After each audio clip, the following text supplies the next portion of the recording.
hands at his feet. Welcome to the teaching ministry of Calvary Chapel Corinth with Senior Pastor Charlie Villard.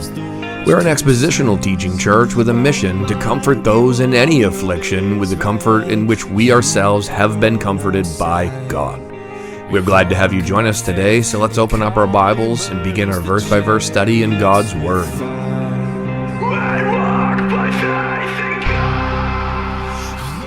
I want to go through a book that strengthens everybody, that gives them something to reflect back on.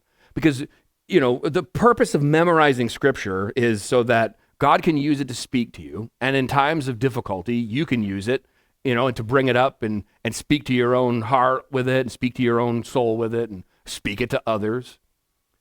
And I thought, man, it was just so much music. And the book of Psalms is that, right? It's split into 5 books, and these books were like music books they'd pull out. They'd open it up and they'd read some poems, poetry, or they'd sing songs. And so, like the title I came up with, Songs for the Longest Journey, because ultimately we're not done, right? God's not done with us until the day we leave this planet. It could be 40 more years, could be 80 more years, young babies just starting out. If we can impart to them songs, things that they can sing to themselves, you know what it's like when you're riding and a song comes on, right? You haven't I haven't heard this, turn it up. I haven't heard this in 20 years. And it can take you back to a moment in time. Like you can almost smell a moment in time. You can sense it. It was like, oh, this reminds me of, we were just riding in the car yesterday and that song, We Built This City. Well, you guys won't realize what it is, but it was a Jefferson Starship, I think. It came on and I turned it up and I was like, I told Sheena, I'm like, you don't realize when we were moving to California, I listened to that song every day. I mean, this was like in the 90s. That song was old then, but the late 90s, well, early 2000s actually. I said I listened to it every single day just to get to the middle part where the radio announcer comes on. He says it's another awesome sunny day, and he's talking about looking out over the Golden Gate Bridge in sunny San Francisco. And I was so pumped and so excited and hopeful that when I got to California, all of my problems in my whole life will have been washed away. And I'd listen to it and I'd get to that part and be like, oh man, it's so filled with hope. It's awesome. And then it was like Hell's Bells by AC/DC when you're living there, because you're like, man, this place is this it's terrible. It is Sodom at its finest. It's a big city. It's dirty. It's gross. Politically, it's so left and heathen. But I could still, what I was remembering was that hopeful feeling that I had, or they don't do it anymore, but on the radio, you used to call and dedicate a song to someone that you liked, and you'd hope that they'd listen to it, or hey, I'm going to call my friend who's going to call their friend to call the person that I want to hear it, just to say, hey, you should turn on the radio real quick.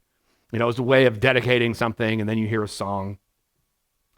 That's what I hope we can get out of the book of Psalms. It is, poems and songs, but we need things to get us through every day, every hour, sometimes, but to get us through life. So as we dig through these, look for something that God might be speaking to you on. There's certainly times we're going to read some stuff that's difficult because, David, for the most part, who wrote 75 or so of these,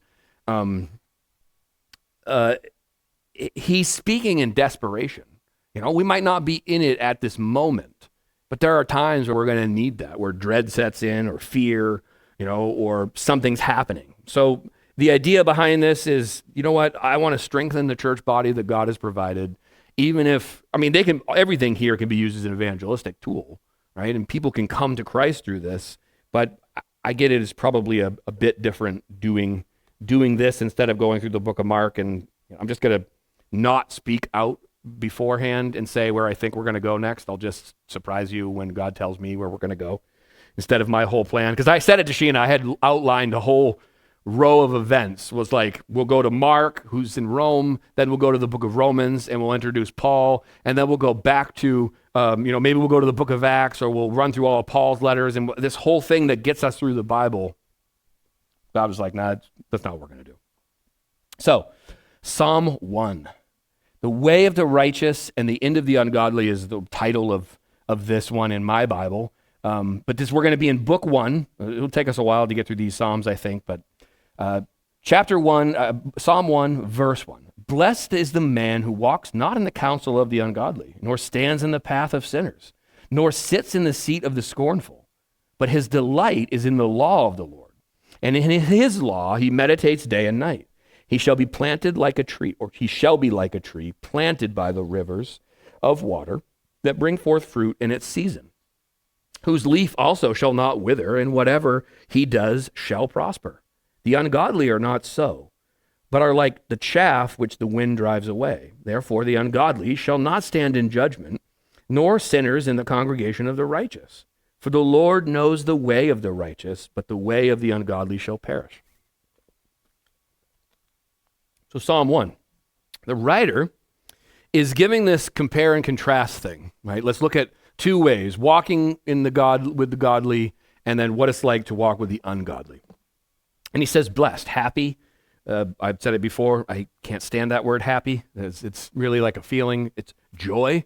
But, the definition, joy, happiness, is really what blessed means. It's so happy, you're joyful as the man who walks not in the counsel of the ungodly, nor stands in the path of sinners, nor sits in the seat of the scornful. He kicks off this whole psalm going, all right, if you want to be blessed, this is how you should move along in life. Don't walk in the counsel of someone who's ungodly. We have this, notion of getting feedback from people, going to, others we trust, or saying, hey, look, here's what I'm thinking about doing. What do you think? For me, because at heart, I'm a people pleaser, and not in the way that I want you to be happy. It's like, I've explained it before. If you're not happy, then I can't be happy. The only way for me to be living in happiness or joy or not be burdened by something is for everyone around me to not be burdened. And the fact is I can't help everyone. It's not my job is to counsel and to pour the word out, but I can't make people happy. So then I just live this miserable life because everybody's miserable. He says, but when you're getting counsel, because you're going to need it, right? You want to bounce an idea and go, look, am I way off base? Am I crazy? Should I do this? You don't get it from ungodly people. As believers, we don't go to friends who are non-believers and ask for counsel from them. Even if they're the nicest people, their counsel does not come from a biblical background.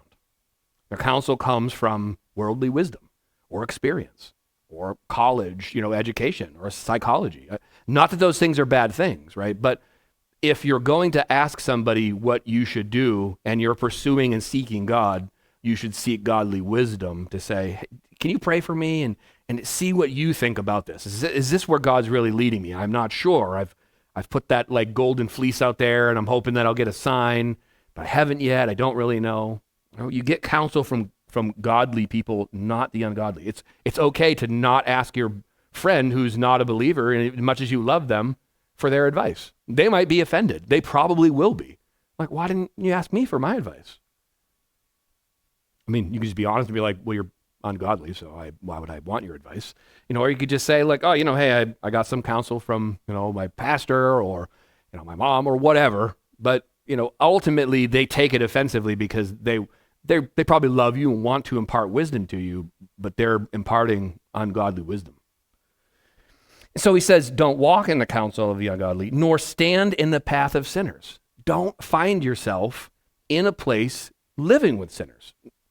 So living is not the right word, right? But standing with them, we got to go out into the world. We go to work. I go to work every day. I work with people who are not believers, and they're nice people. I like them a lot. I get to manage them.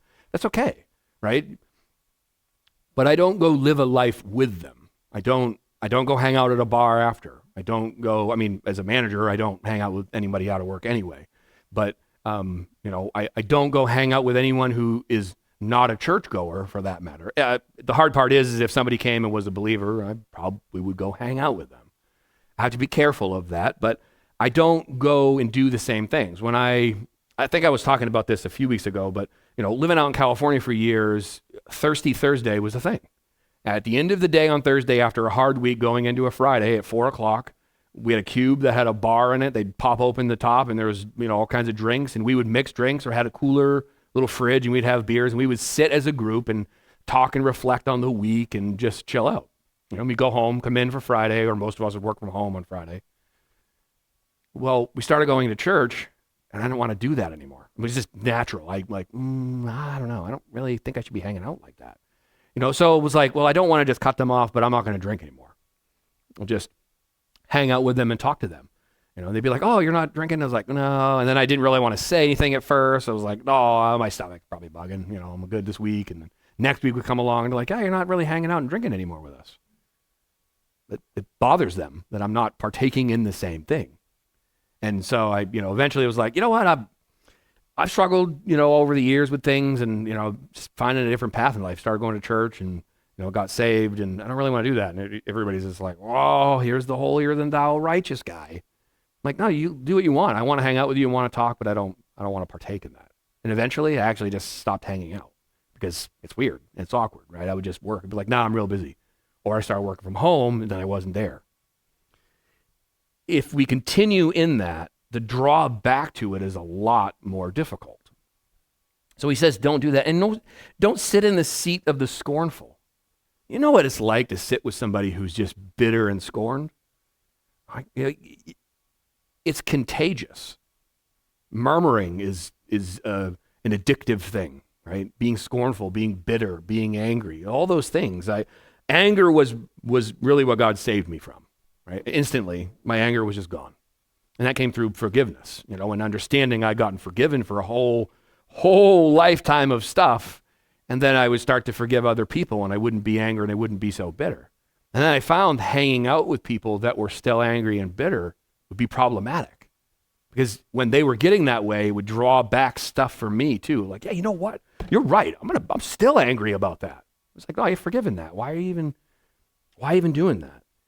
It's okay to not, it's okay to love someone, right? And to give them counsel and to be a friend to them.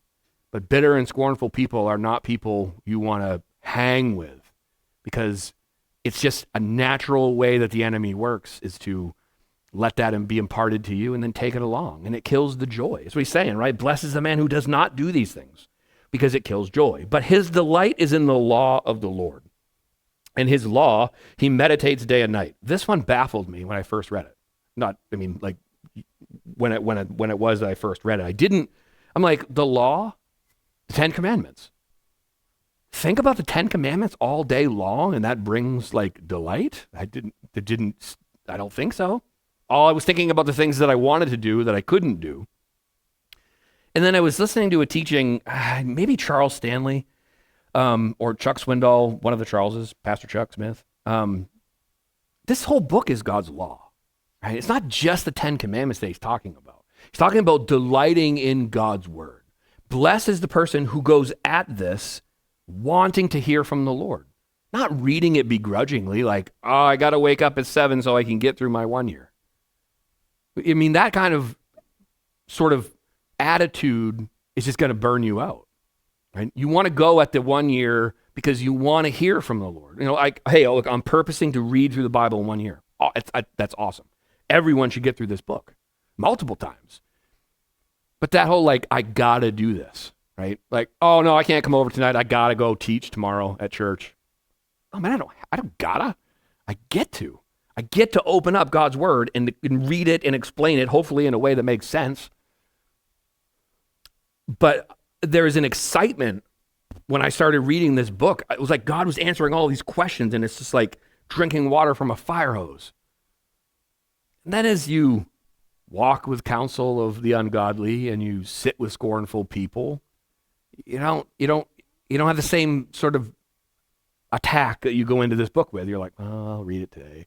People tell me I got to read my Bible every day, so I'll get through this reading. I read it just to finish it, not to even really know or understand God's word. So he says, his delight, this blessed man, woman, is in the law of the Lord, and he meditates it on day and night, thinking about and living in this book.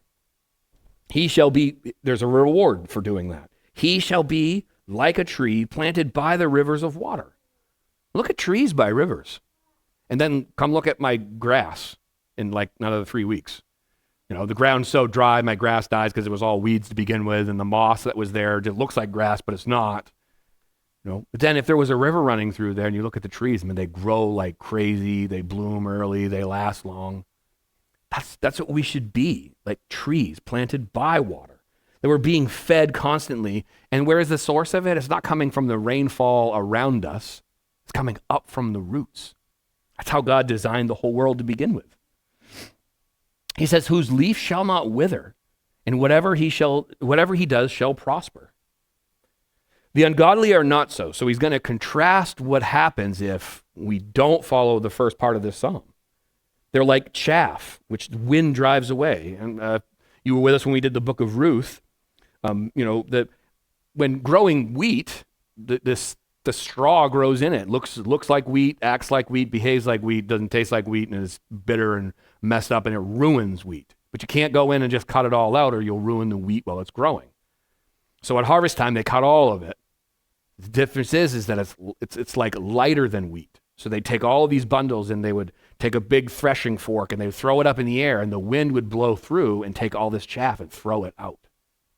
And it would get piled up somewhere, and ultimately the Lord, as a picture of sin and sinners, said, all of that will get burned. There's no use for that. He says, if you're not like the first part of this psalm, that you'll be like chaff and the wind will drive you away.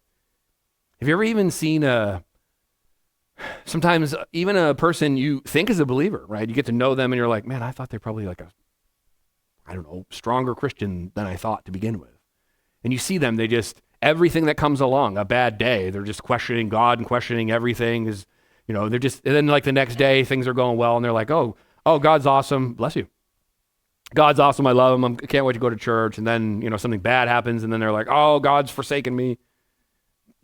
Getting tossed to and fro, right? It's not because you're not rooted by a river of water. Your roots can't grow. I was cleaning out, we've been in and out of the camper, and I don't keep up on chores as well as I should. And so weeds grow, right? And we have this little wall that we had to rip apart because of water and basement flooding. But like years ago, we went and bought a bunch of pumpkins at Truergy. And then, because I didn't get out there in time to clean them up out of my own laziness, which was a perk, of course, just in this case, all of them rotted, all the seeds went into the ground. And so every year, pumpkins grow. We're like, all of a sudden, we have a pumpkin patch. It was like, look at that. There's pumpkins right there. It's a good thing I didn't get out there and clean those up. It's the one time that worked out. But weeds growing in it. So I was like, oh man, I got to get in there and weed because it's going to kill those things. And as I started getting in there, you pull a dandelion bunch from a root, and it's like this long. And I realized what happened is that some of the pumpkin plants, their roots were like this big, and they were like little string. I was delicate as I could, and then I pull out a dandelion root and it just falls over and it comes out. It was never rooted in the ground. It was rooted around the dandelion, not in the actual ground. So its roots never really grew. And I don't know if you've seen the way pumpkins grow. Like one year we had pumpkins growing out into the driveway like 25 feet. And they have little legs and they attach around stuff and they prop themselves up. They were literally standing up on the tar of the driveway. And it's like, well, that's the coolest little thing. It's super annoying because it's everywhere and I can't really mow. And, it's like in the driveway. But then all of a sudden we have pumpkins growing and it doesn't now cost us $195 to get 2 pumpkins at Truergy. They're all free and they last forever. They really, oddly enough, they last well. So go get pumpkins one year and then plant them somewhere after, and then you can have pumpkins growing. We have this, when we dug the wall out, I tried to dig out everything from the ground, and we have a lily plant. I pulled all the bulbs out, and like a year later, we have like a 22-foot lily plant that bends over in the yard. I was like, she goes, I thought you took all those out. I'm like, I did.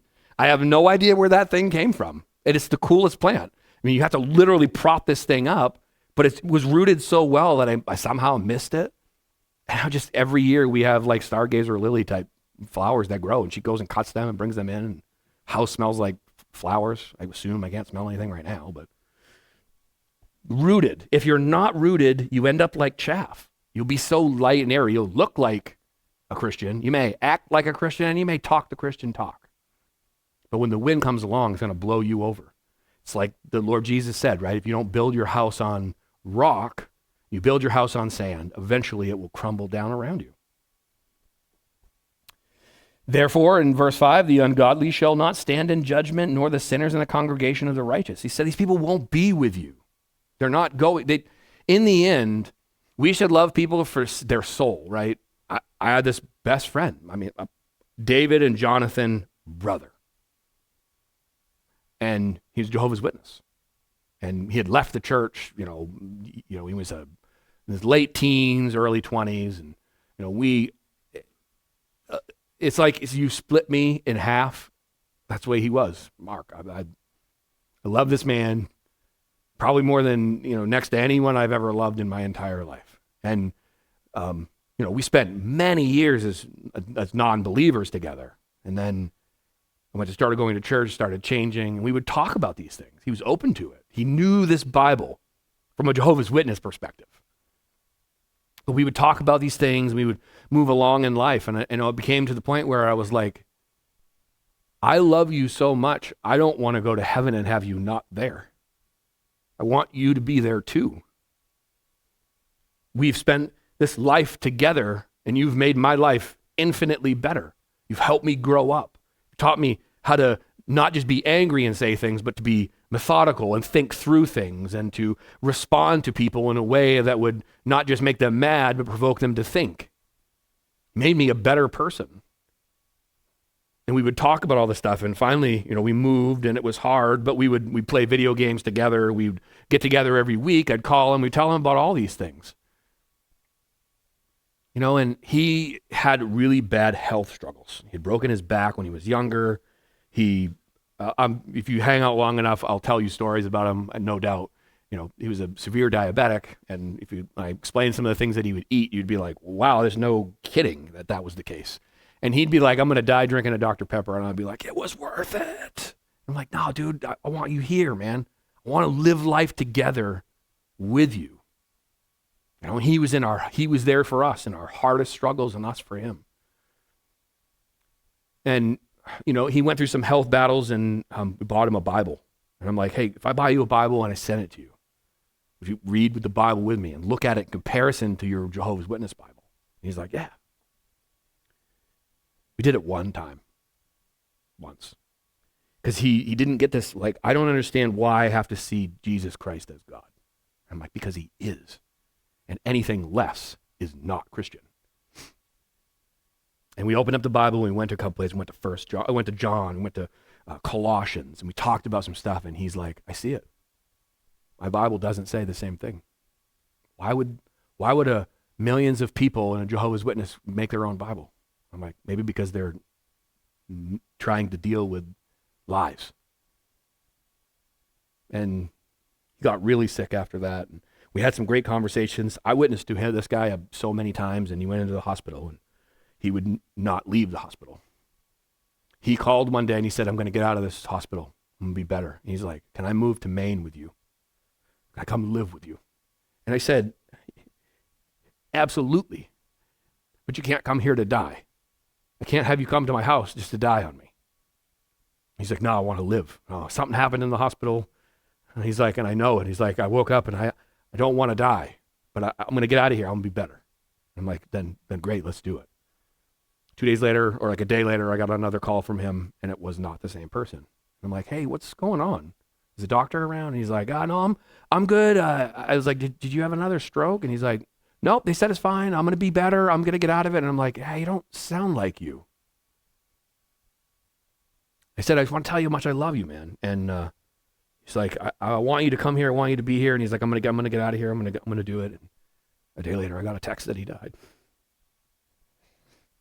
I didn't know what to do with that. Like, I spent my whole life with this person, 10 years of it, right? And look, Lord, I don't want him to not be in heaven, but he does not believe the truth. He does not believe Jesus Christ is God. That is the first core piece of Christianity. I don't know if he'll be there. I don't know if at the last moment he cried out to God on his deathbed. I wasn't there. I'll witness as much as I could. He was a guy that I was okay spending my life with, because even in his toughest moments, he loved me enough that he didn't drag me into problems. That's not always the case, right? We have all kinds of people we can be around that want to drag us to where they are, and we cannot allow that. We can try to witness to them, be loving and be friendly, but don't see it as a as your burden to just live with a scornful person or sit with someone who's completely ungodly and go, well, it would be unchristian of me to not hang out with them 24/7. No, it would not. That's not what the Psalm's talking about, right? He's saying you can't live like that. It cannot affect your Christianity, because you can be a witness and you can be a light and you can bring them the word, but it's them who have to reconcile their life with God.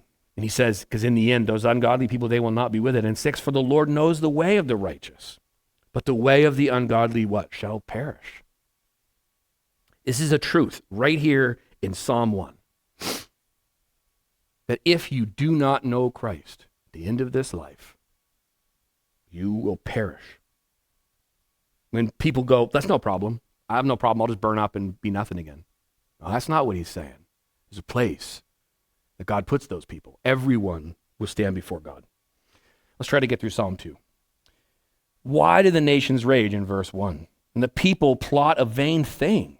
The kings of the earth set themselves, and the rulers take counsel together, and against the Lord and against his anointed, saying, let us break their bonds in pieces and cast away their cords from us.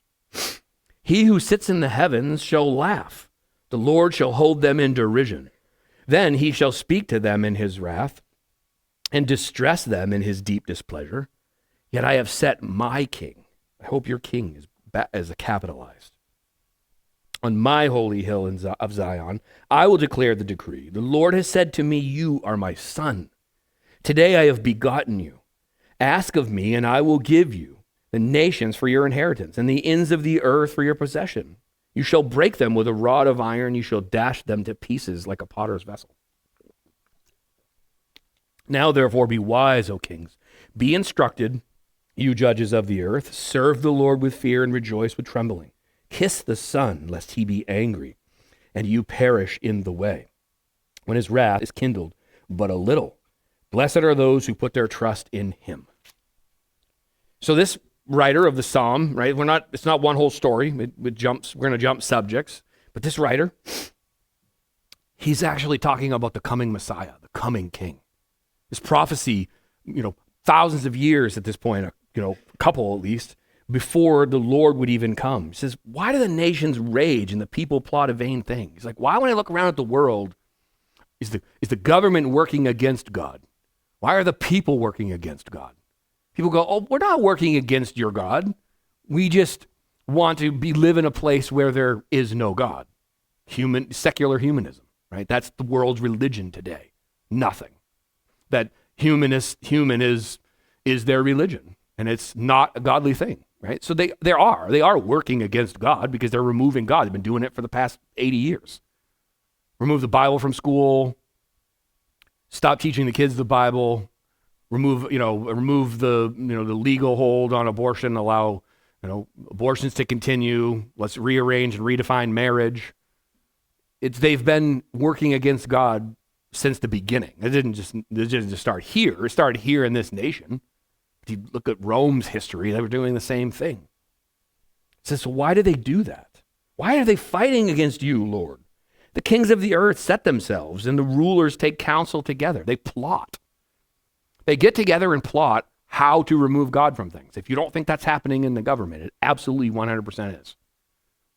There are people plotting together to remove that stuff. That's why our vote is important. We have to go vote. It's our right in this nation as citizens, and it is our responsibility and duty to go do that. And when we go, I said before, I'm not telling you who to vote for. I'm telling you how you vote. You open up this and you read and you go, what does God stand for? You are going to vote for a sinner. It's just how it works, right? Because we all sin. What you need to do is who aligns at this point with the most of Scripture. Jesus is the only president we ever need, right? But that's not how this works. We can make him Lord of our lives, but he's not going to run this nation. Because we want to have, much like the book of Judges and Kings, we want to have man kings, man judges. And so if we do, then we must go vote for the people that stand for the things that we believe are the closest. My first most important issue in my life is the right to life, right? If a candidate is not a believer, and or is a believer in abortion, then they cannot have my vote at all, ever. I can't vote. I have to find somebody else. Right? It's not I can't. I will not. I will not vote for a believer, no matter who they are, no matter what they promise me. But if you think that, they're like, oh no, the government would never do that. No, they absolutely will. And they've been doing it for thousands of years, because even in the Psalm writers, he's saying, why are they doing this? Why are they plotting against you, Lord?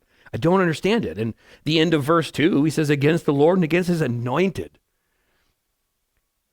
We're all anointed, right? God anoints us to go do things, right? He blesses us. It's not like I became a pastor and I got anointed. And that's just God's call to me was to go do this. And I went, okay, I don't want to do this. I just rather sit around and find some peace in life until life is over with. But I do not want to say no to your call. And then I come out here and do this, and I'm like, man, what a blessing this is. I'm so glad to answer God's call.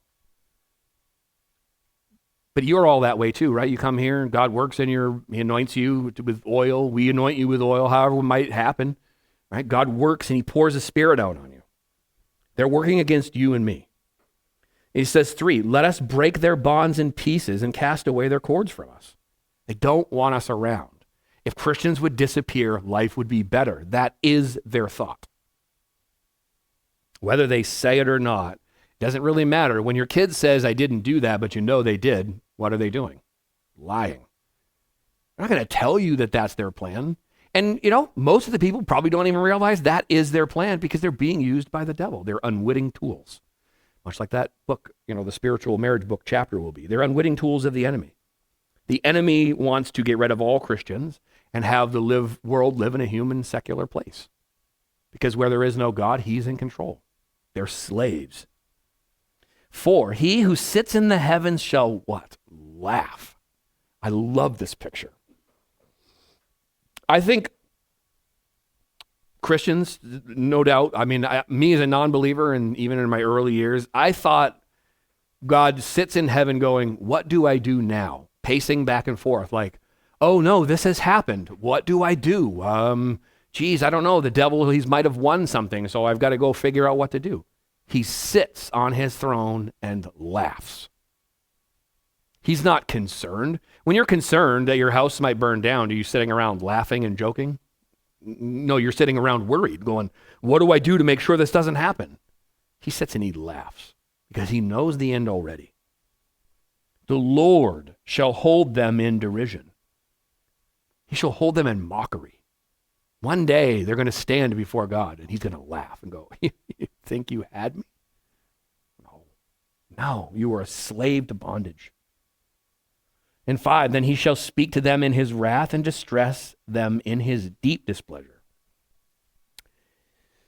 It's a picture of Revelation, the God that we will see. And 6, the greatest part right here, like this picture, people go, well, but there's no Jesus Christ in the Bible until the New Testament. Nope. He's right here in Psalm 2. There were 7 verses in, 6. Yet I have set my king on my holy hill of Zion. I will declare the decree that the Lord has said to me, you are my son. See, it's important for a believer to believe that Jesus is God because, 1, he is, and it's just the biblical truth, that he was there from the beginning. He is not a created being. The Son always was.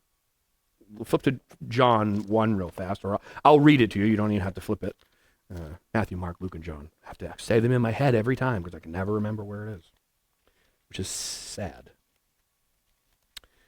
John chapter 1, the first few verses. In the beginning was the Word. Genesis 1:1 starts off, in the beginning, God said. In the beginning was the Word, the Logos in Greek. This is Jesus Christ. He is the Word of God because he is the speaker of God, of Godhead. And the Word was with God, and the Word was God. In a Jehovah's Witness Bible, that actually says was a lowercase g God. They have changed that. They're saying, oh, well, he was like an angel. He's like a God. No, he was not a created being. No created being. No created being has ever been called my son. He was in the beginning with God. All the things that were made through him, and without him, nothing was made that was made. I love that. Nothing was made that was made. It's such a weird way of putting things. He's saying he's been there the entire time. There's nothing in this world that was made that didn't have an attribute or a footprint or a fingerprint of the Lord Jesus. He was there from the beginning. He says, you are my son, today I have begotten you. Ask of me, and I will give you the nations for your inheritance. The Lord speaking, saying, God the Father saying, I'll give you it all. You're my son. You're not an angel. You're not a created being. You are the Son of God. The nations for your inheritance, the ends of the earth for your possession. He is going to hand everything. At the end of Matthew, we went through Matthew back, well, it was most of last year and this year. At the end of it, he said, all power has been given to me. God has handed Jesus Christ all of the power for him to do that. He came and he gave his life and he sacrificed for us. He was begotten by the Father. He says in 9, you shall break them with a rod of iron. You shall dash them to pieces like a potter's vessel.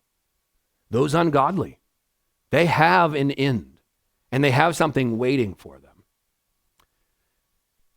If we're talking about comparing and contrasting, sometimes I think I can't wait till Revelation occurs. I'm going to stand and cheer with the hosts of heaven when the King returns and everybody gets what's coming to them. And I do that with a joy that I couldn't even explain.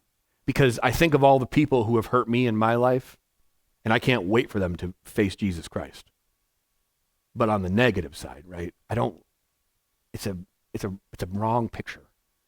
Because what I want is vengeance for all of the hurt in my life. I want revenge for the things that have been done. My heart should be for them.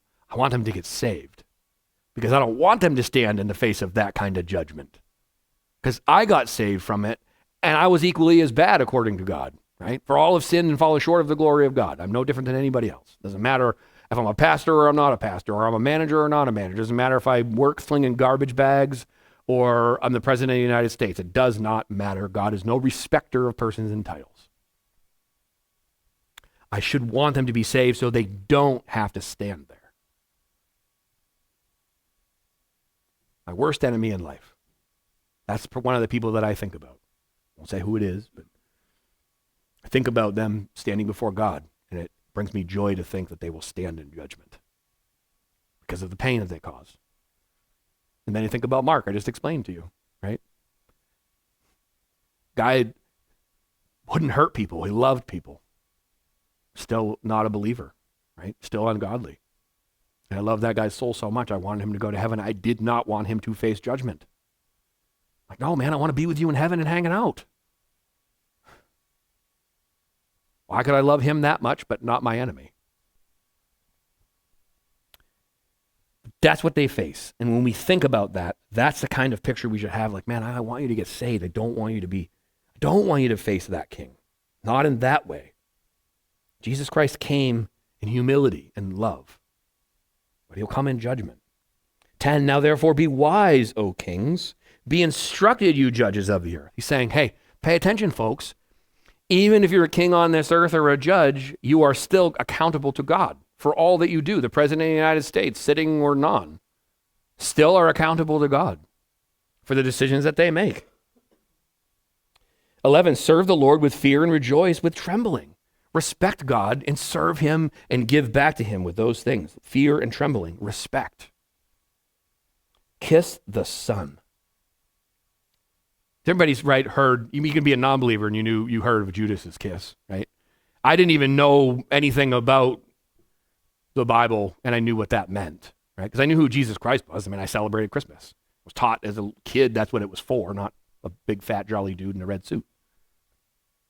He's just a lie. Right? It's about the Son. But I knew that. I've heard that this Judas kisses term, right? The friend that comes up and kisses you with a knife in their hand, ready to stab you in the back as they lean in to kiss you. It's essentially what Judas was. He's saying this, kiss the Son, show him respect and love, lest he be angry and you perish in the way, when his wrath is kindled but a little. You'll perish when the king's wrath is kindled just a teeny bit. I mean, if you're outside trying to start a fire, and I'm not a Boy Scout, never did all this stuff, but you see them like they're, doing a little thing, and you're putting some moss in and you're blowing on it a little. You're trying to kindle a fire. And a little flame starts, right? And what you're trying to do, you're trying to feed it, give it oxygen, give it some heat. You want it to keep growing. Is that fire going to kill you? Nope. You could probably just put your hand on it and smash it. That lights a field of grass on fire, and that will kill you. This picture is, it doesn't need to be a giant bonfire. The Lord's wrath kindled even a tiny bit is bad enough. Blessed are those who put their trust in him. Let's do 3, because I'm going to go through this one quick. But this, we change a little. This is a song. And I'm going to try to read it without singing it, because my voice for singing is not a blessing. But Pastor Ken sings this one a lot, Psalm 3. So it was probably one of the first songs I heard when I got to Orrington back in when did we get there? 2011. Easter Sunday is our anniversary from moving back here, Resurrection Sunday, because we got here on a Saturday. The first service we went to was at the Bangor Auditorium at CC Bangor. Psalm 3. So this is a song, and it says it's a song of David when he fled from Absalom, his son. His son had built a following to overthrow his father. And David had to go on the run from all this, fear of dying. This was not, unfortunately, was not new to David. He spent most of his life running, hiding. And he says in 1, Lord, how they have increased who trouble me. Many are those who rise up against me. Many are they who say of me, there is no help for him in God. Selah. This Selah is like a break. It would be an instruction, quite likely, to whoever is writing this song, or whoever's going to perform this song. So they're looking at it. They're going to go, okay, hey, we're going to do Psalm 3 as a song. This would be like a musical break. Most people say it's a pause, maybe like a thoughtful pause. Think about what was just said. It's really more of a musical instruction to maybe it's a musical break, and then we're going to go back into it. Much like, there's the standard songs when we talk about music, right? Usually you have the song begins with verse 1, goes into a chorus, verse 2, a chorus. Usually do the chorus a second time. You do a bridge. You go back to do the chorus a couple more times. So it's verse, chorus, bridge, chorus. Some songs will go back and do a third verse. Some will do verses and never do a chorus. It's really what he's saying. So it's maybe like a musical break. And then you would go back into singing again. But you, O Lord, are a shield for me, my glory and the one who lifts up my head. I cried to the Lord with my voice, and he heard me from his holy hill. Selah. I lay down and slept. I awoke, for the Lord sustained me. I will not be afraid of 10,000s of people who have set themselves against me all around. And the song 10 sings, it's against me round about. Arise, O Lord, save me, O my God, for you have struck all of my enemies on the cheekbone. You have broken the teeth of the ungodly. Salvation belongs to the Lord. Your blessing is upon your people. Selah, a musical break. These are the cool ones. These are if you go to the Orrington ccbangor.org site and you go to the music, you'll find a recorded version of this song, Psalm 3. It's one of my most favorite songs. And it was funny because I've heard Ken do it for many years. And then I heard the worship leader at CC Philly during the East Coast Pastors Conference. And we it's just not the same. Not at all. And it was funny. We got back to the car after it was at the ending of worship. We got back to the car and I was like, man, that's stuck in my head again. I love that song. And I'm like, this is not the same though when Ken's not singing it. And there's a couple of guys, we were all straggling out, getting ready to go back to the hotel to go to bed. And I was like, man, I wouldn't mind hearing that right now. So we could kind of wipe out that one. Not that the guy was bad, just not the same. And Mike threw it up on his phone and then we Bluetoothed it to the car. And so we're all listening to it 3 or 4 times. And then Ken walks out and he's like, why are you guys listening to that?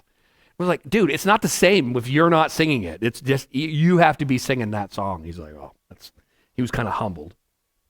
But it's a cool song. Go download it and listen to it. It's the recordings are really awesome quality, I suppose. It's a little old, but this is a cool song. In our troubled times, David, in his most troubled time, writes a song to be played later for people. Not necessarily a love song, but a song to strengthen us up. Lord, how they have increased who trouble me. Many are they who rise up against me. He's got this hey, Lord, it's like increasing. Every time I turn around, there's more and more people on his side and more people against me. There are people saying there's no help for him in God. They know who David was. They're like, his God's not helping him. They're mocking him. But you, O Lord, are a shield for me. This reminder right here in verse 3. God is our shield. I like to think about the things that do come through in our lives that hit us. It's nothing, because God is shielding us. The things that hit us are the things that God allows. Much like Job, right? He allows certain things in our lives to grow us and to change us and to shape us. The things that make it around that shield are purposeful. Imagine all the things that God is holding back. That's why the world will literally go to hell when the tribulation starts. Because God will pull out his spirit and his believers and his church out of this country and out of this world, off this globe, and judgment like has never seen before, to put it the way the Lord Jesus did. Tribulation such has never been seen will occur, because God will no longer be holding back. Even the unbelievers, God is holding back. My glory in the one who lifts up my head. I cried to the Lord with my voice, and he heard me from his holy hill. I lay down and I slept. I awoke and the Lord sustained me. I will not be afraid of 10,000s of people. Like, no amount of people against me will scare me in this world if God is on my side. If God is for me, who can be against me? Right? Paul goes through this whole list. I'm convinced that neither angels, nor this, nor that, nor these things, that if the love of God is for me, nothing can be against me. David's boasting, right, and in the Lord and building himself. Arise, O Lord, save me, O my God, for you have struck all of my enemies on the cheekbone. You have broken the teeth of the ungodly. Azalea has a loose tooth. She was like, oh, my tooth is loose. And she started to move it, which seriously grosses me out like the worst. Because really all I think about is that weird liquidy suction noise that happens when the socket is moving. Oh, it gives me a chill even thinking about it. And Becca's like, oh yeah, man, it's been a long time since I had a loose tooth. And I was like, well, not for me. Because I have this weird dream, as well as we were watching this comedian he's talking about. I have this dream where my teeth fall out in the dream. They're loose and you're like, what's going on? And you do it and it pops out.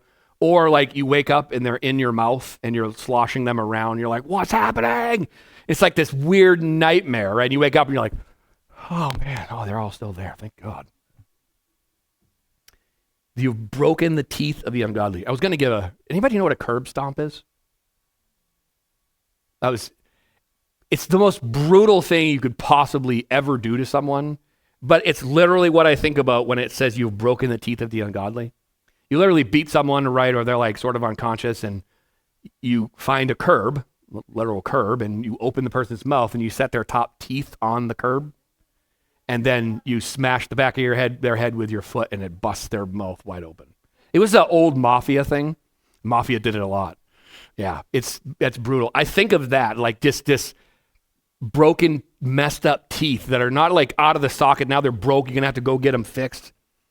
Teeth are wicked gross. The other gross picture in the Bible is the weeping and gnashing of teeth. It makes my stomach turn. But really, that's this picture of ugliness. Right? When you tell someone no, sometimes you see it, right? But no, you can't do that.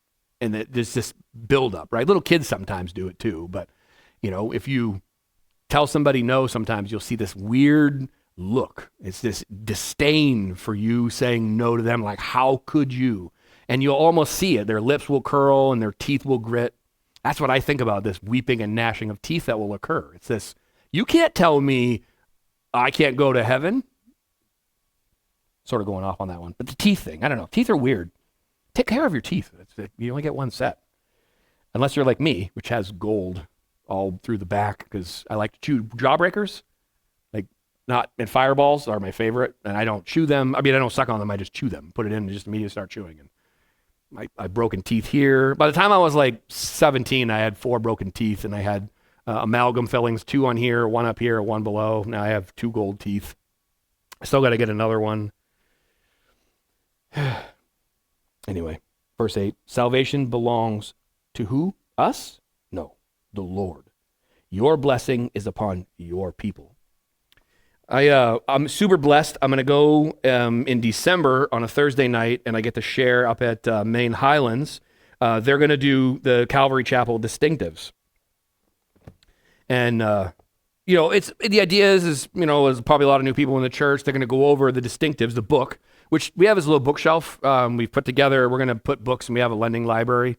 It'll go out there and it spins around. There's some distinctives in it, so people can borrow the book. We'll sign it out so we know where they went. If you've never read the distinctives or watched Jesus Revolution, that's the beginning of Calvary Chapel as the movement. And Pastor Chuck, he wrote this book of the distinctives, and it was a guideline for people going and planting churches. Like, look, this is what God has given me. This is the outline and the blueprint to keep us as close to the New Testament as a church as possible. And so what'll happen is churches in the area, we'll do it eventually, and I'll have people come in and, guest Pastor, Dave Holmchuck up there, and Pastor Ken will likely open and close one way or the other.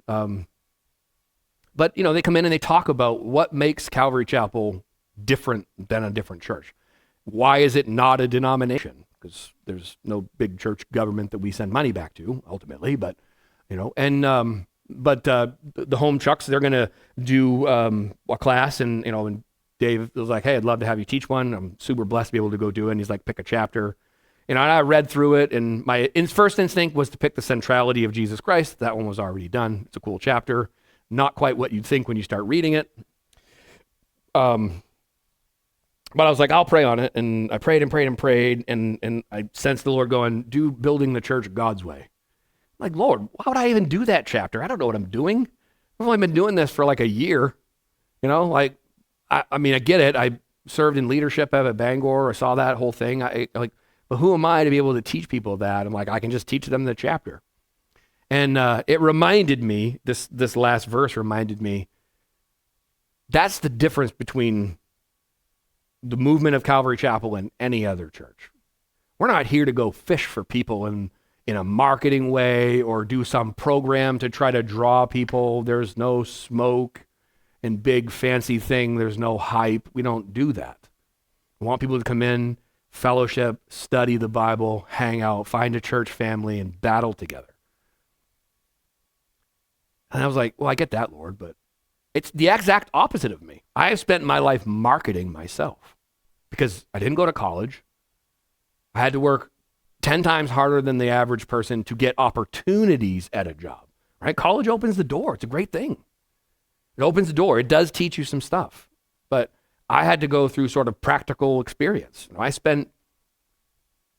worked 12, 14 hours a day, and then I spent another 10 hours a day on a computer for years, just figuring out how to program and how to do this and how to do that. And so I spent all those years working hard, and you have to market yourself, right? You have to make programs or impress people. That's not how that's not how God builds the church. It's how you build your resume. It's how the world works. God saves people and brings them to the church.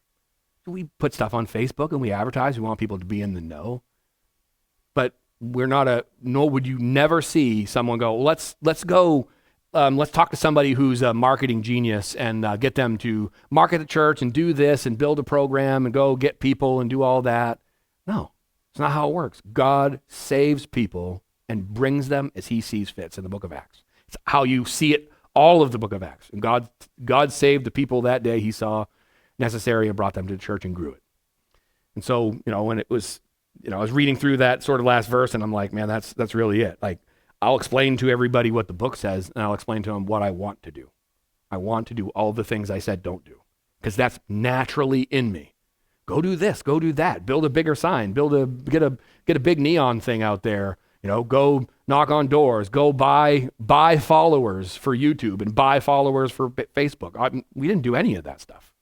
Just started teaching and putting stuff online and hope people find it as a blessing and let God build it. Trust me, I can get to the point where I go, why are there not 40,000 people at our church? Why do we not have a giant campus? What's going on, Lord? Thought you were going to do something big. Well, let me take care of it. I'll go do all that stuff. Don't worry about it. I know what I'm doing. Pastor Chuck always said, he's like, what you win people with, you have to keep people with. If you win them with a smoke show, you have to keep doing the smoke show. It has to keep getting better and better and better. Movies, right? They're the perfect example. You used to be able just to watch a silent movie, an animated, right? Slides flipping of a person dancing, and they go, ha, it's so funny. We went to the movies, we had popcorn, we hung out, we went to dinner, and we watched a silent movie, and we went home. I'm bored 5 minutes in if there's not explosions and not people blowing up and not some sort of like, okay, cool, it's going to be a super cool bad guy already. Thanos has come onto the screen. I'm going to follow for the next, 900 hours of Marvel movies just so I can see the culmination of that. We watch TV here at night. We'll sit down and watch a show. It's like 2 minutes in, I'm like, there's no explosions. I'm done. No, it's not exciting. Or look, I'm good for a good drama here and there. At Downton Abbey was a phenomenal TV show. I wept many times at that one, but I don't. That's not an average. We have to be. We're always getting bigger and grander and better. It's not what we are, and I hope it's not. I hope that we never go that route. That's not how God builds a church. He does not build a church by drawing them in. I will never promise you free ribeye steaks on Father's Day. I want you to come on Father's Day and eat ribeye steaks with us. We may buy some ribeye steaks, but I'm not trying to get you here just to sit down in a seat, because I can't win you to the Lord. The Lord wins you. I can give you a nugget of truth. I can witness to you.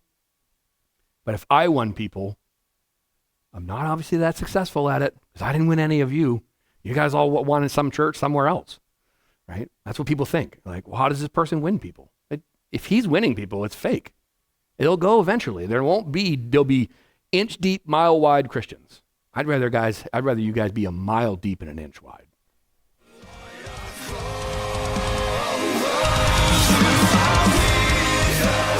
Thank you for joining us today. We pray that this teaching has been a blessing to you.